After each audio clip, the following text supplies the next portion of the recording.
I'd like to read now just something from a work in progress. It's a kind of walkabout of New York. This friend of mine, an artist named Barney Kulak, did a kind of walkabout. He generated some information paintings by walking around with his phone and getting the Wi-Fi names. So he mapped it using Wi-Fi names. It's kind of hard to explain. But I wanted to write something about it, so I decided to take my own walk for the same physical walk that he took and just see what memories and things came up as I did that. And also just inserted my own Wi-Fi names in just to give pause as I'm walking about. So if anybody needs a Wi-Fi name, I've got a lot here. So.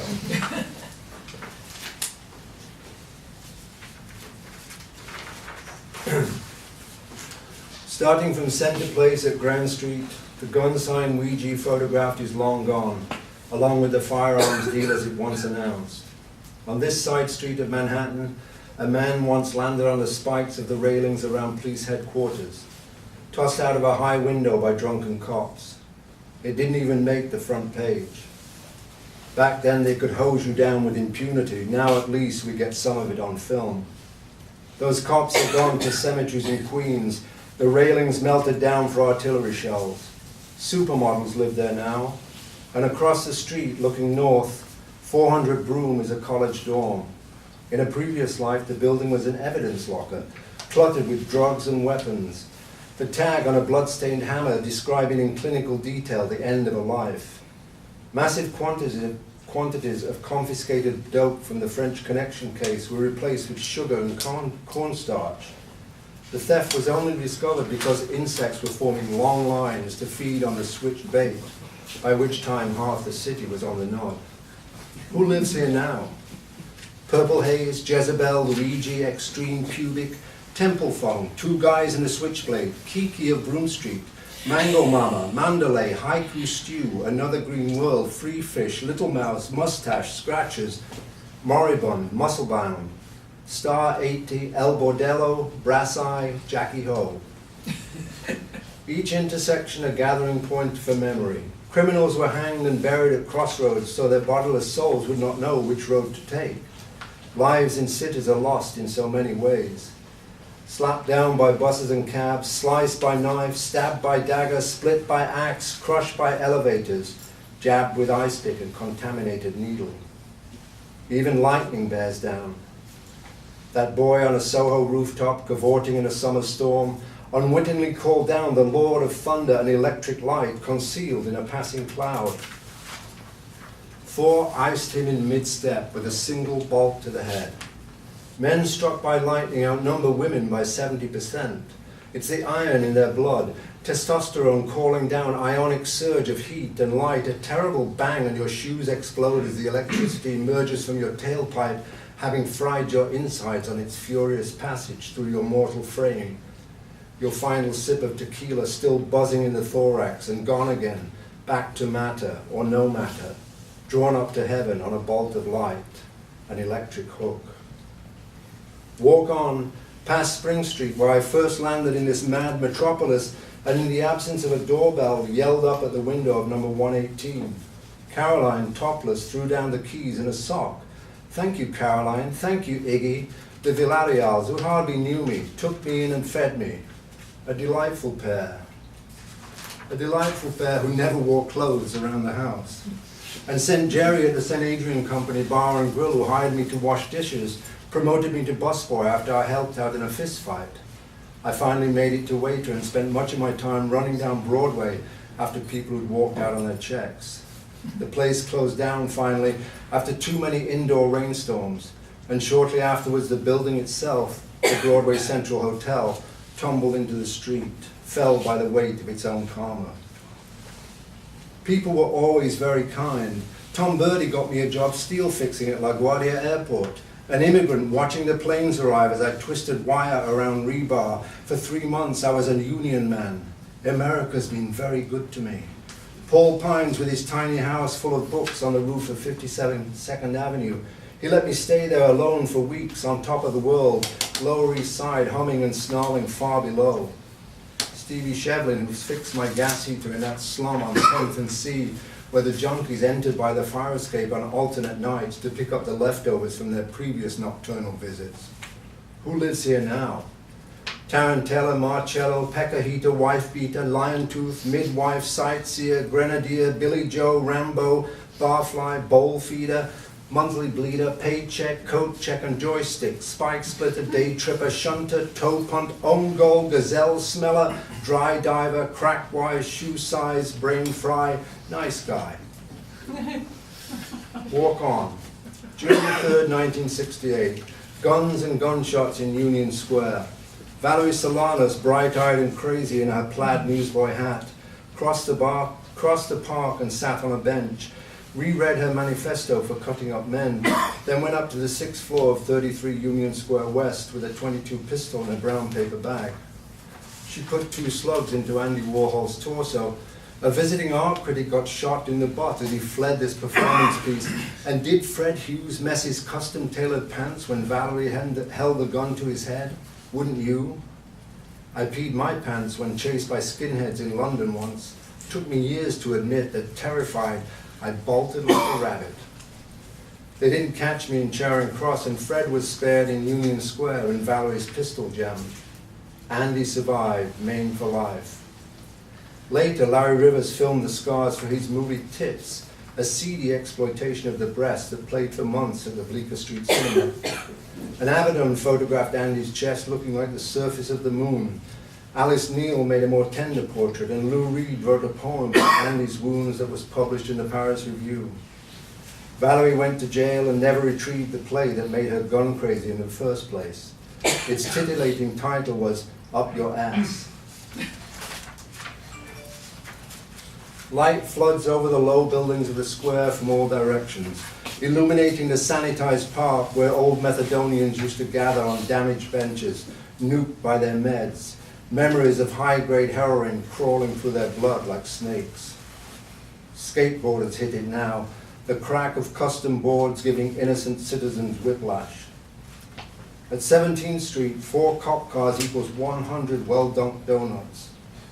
In the Green Market, the dirt on the rutabagas and the celeriac was a murky black, as if they'd been cultivated in industrial waste. Ruddy-cheeked pot farmers must be summoned from their upstate estates to explain why their spuds cost $2 a pound. Market prices adjusted to snare the yupsters sweeping through Whole Foods, waving credit cards sharp as knives. It's our New York now, abuelo, they snarl when some grizzled hipster starts up about the old days, how we were here before the flood, dancing in lofts as big as stadiums, cracking heads on Chambers Street, lying down with dogs in Chinatown, running rings around the midnight sun. Sorry.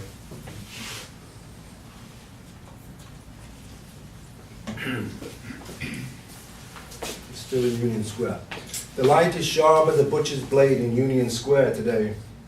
Prussian blue like an Austrian's eyes, or an Eve Klein, no relation to Klein's on the square, where Ted Berrigan and Joe Brainard fondle soft sweaters and plump rumpled skirts on their way to poetry. Both those poets gone too soon, one from narcotic tribulations and the other taken by the plague that swept through our beautiful youth, through the 80s and beyond, a wound that does not close. At the foot of Park Avenue, fake limos unload undernourished models outside another boutique hotel, a step away from where Max's Kansas City once punched holes in the night.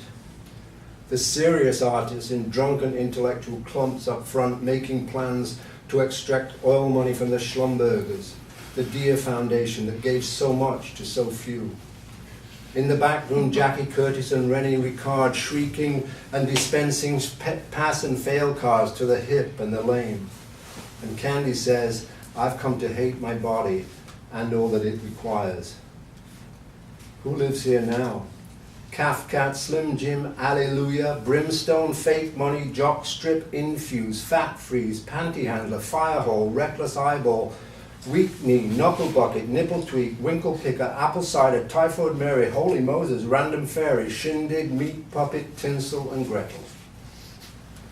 St. Mark's Place and 3rd Avenue, clerking at the bookshop, thinking about the 5 Spot, a jazz club gone long before I arrived here with nothing but Frank O'Hara's lunch coins in my pocket. They explained everything about New York, then and now. Westward across 8th Street toward Broadway, Grace Church silvered by winter sunlight, buildings full of academics living large, vast apartments and tenure and regular publication of books that go directly onto the university syllabus. My envious eye scans the brutalist high-rise at Mercer and 8th Street. Anna Mendieta tried to fly here. Anna couldn't fly. Anna died. The ley lines of this village glitter like rivers seen from a plane. 1 block south, Mickey Ruskin made his last stand at Chinese Chance. It should have been called Chinese Rocks, but we knew it as 1U, now a deli serving innocent undergraduates. Mickey wouldn't give me the night shift where the money was, where Schnabel and Jablonski were flipping burgers and smashing crockery, and somebody was shooting up in the bathroom while some other luckier fucker got a hum job in the next stall as the night unspooled like a silken tourniquet. Instead, I had to deal with the daytime, furious merchants waving unpaid bills, and in the late afternoon, my grumbling bar crowd, a small constellation of hunger artists, fried by another day of trying to top Pollock, secure in the bitter knowledge that it simply can't be done. The joint was smoked out by heroin eventually, a fire of unknown origin. The line cook died trying to retrieve his new Florsheim shoes. Ghost traces of elegant and shabby saloons and salons, Norman Fisher's penthouse on West 11th, lines of blow on every flat surface, sickly glamour of the early 80s wafting in like rotten flowers. On University Place, the cobbler, an endangered species, bends to his lathe. But even he is diversified in this labelless age. In his small window, a forlorn dismay of slightly used Chanel bags and Prada shoes among the Meltonian creams and rubber heels. A Dawn Powell lookalike turns the corner of 11th Street, grey-haired lady going to hawk her husband's vintage Rolex at Ilana Fine Jewelry, established 1942. The Cedar Tavern is a ghost on the avenue, where the big guys in Oshkosh overalls drank and fought and sneered at dapper Alex Katz, unaware that he too was getting plenty, as he insisted on the figurative, chatting with Frank and Joe, while eager beavers in cashmere twin sets waited in line to undress for genius, to be polexed by an abex, horned by an ibex reeking of turpentine and linseed oil. Many died too soon of bitter drink and heart attacks, left shards of glory on the walls of the wealthy. Franz Klein, dead at 52, brush loaded, heart exploded. The real Dawn Powell was a friend of Klein, and at his funeral she watched as the hungry women measured their stature by the size of their Kleins and jockeyed for pole position in the front pew of the fancy uptown church from which the corpse was then dispatched, pursued by a cortege of wannabe widows, while strong men wept in the streets, quote, important in their grief, as Powell phrased it. Her description of Klein: successful too late to give a damn about it or to change his hearty tastes. Loved more than Pollock, more than any artist I can remember, partly because he didn't have a working wife to insult people for him or fend off the duds or watch his purse, so he could pay somebody's studio rent or baby bill or buy the bar drinks all night without fear. Not that guy. Up Broadway now to 23rd, where the Flatiron glides north, terracotta sails undulating in the wind as it tows 5th Avenue and Broadway in its wake. 23rd is a crosstown double wide running out to western skies. Kenneth Patchen said, 23rd Street runs into heaven. The Chelsea's red brick walls at number 222, wrapped by black lace balconies. 1,000 barely remembered parties, the sound of laughter and breaking glasses still rocking the broad staircase that runs all the way to the starlit roof where serpentine dancers once gathered at dawn to welcome the white goddess home. Clouds of intoxicating smoke perfumed the hallways, and the French girls waited patiently for Johnny Guitar in room 909. Babette, Chouette, Katrina, Abyssinia, they are just about fine. Pale, junky arms raised up at twilight, invoking the ghosts of electricity still surging through the building. Eager developers come and go, cursed and dismissed by saints and witches. They will have to tear the place down to the bone to flush those gaudy spirits embedded in the woodwork and the stone. I'll leave it at Chelsea.